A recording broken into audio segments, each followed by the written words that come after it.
लेकिन इतनी बेबल मन में इतनी बेबल हो गई कि जो केले के फल थे वो पत्तल पर रख दी जाए और जो केले का छिलका था वो भगवान को खवा दिया। और 1 2 4 10 20 नहीं, कम से कम 50 छिलके भगवान को खवा दिए।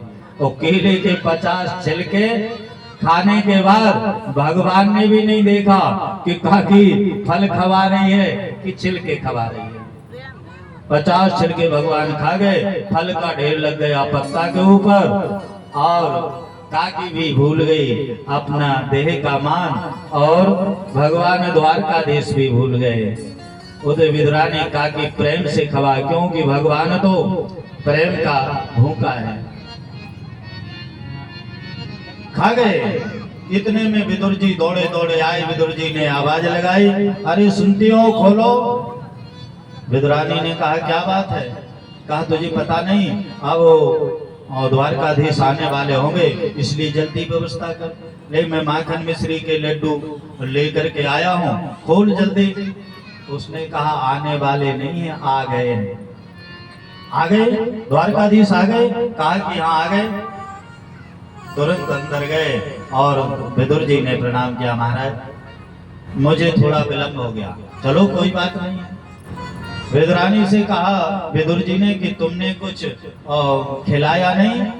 अरे कम से कम तुम अपने हाथों से इन वृक्षों की सेवा करती थे और मीठे मीठे फल लेकर कछु तो उन्हें थोड़ा बहुत फलाहार करा देती। उसने कहा मैंने तो इतना फलाहार करा दिया। इस सामने देखा तो केले के फल रखे हैं, छिलका एक भी नहीं। अब कन्हैया की ओर देखें, द्वारकाधीश की तरफ देखें तो द्वारकाधीश भी प्रसन्न मुस्कुरा रहे, और विदुरानी की तरफ देखें तो विदुरानी भी मुस्कुरा रही है। फिर विदुरानी से विदुर जी ने कहा कि एक बात तो बता कि फल तो पूरे यहाँ रखे हैं, इनके छिलके कहाँ हैं? अब विदुरानी को होश आया कि अरे ये तो फल तो पूरे रखे हैं और छिलका एक भी नहीं है। हाथ जोड़ करके विदुरानी बोली कि सुनते हो हे कन्हैया?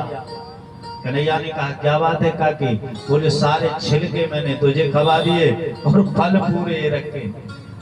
तो द्वारकाधीश बोले सुन काकी, प्रेम में मुझे पता नहीं चला कि तूने केले के फल खवाए कि मुझे छिलके खवाए, और इतना स्वाद, चाहे तूने फल खवाए हो चाहे छिलके, ऐसा स्वाद मुझे कभी नहीं मिला। एक तो त्रेता युग में जब सबरी मैया ने मुझे अपने बेर खवाए, उनमें स्वाद था, या आज तेरे छिलकों में स्वाद है। बस केवल जीवन में मैंने 2 बार स्वाद देखा।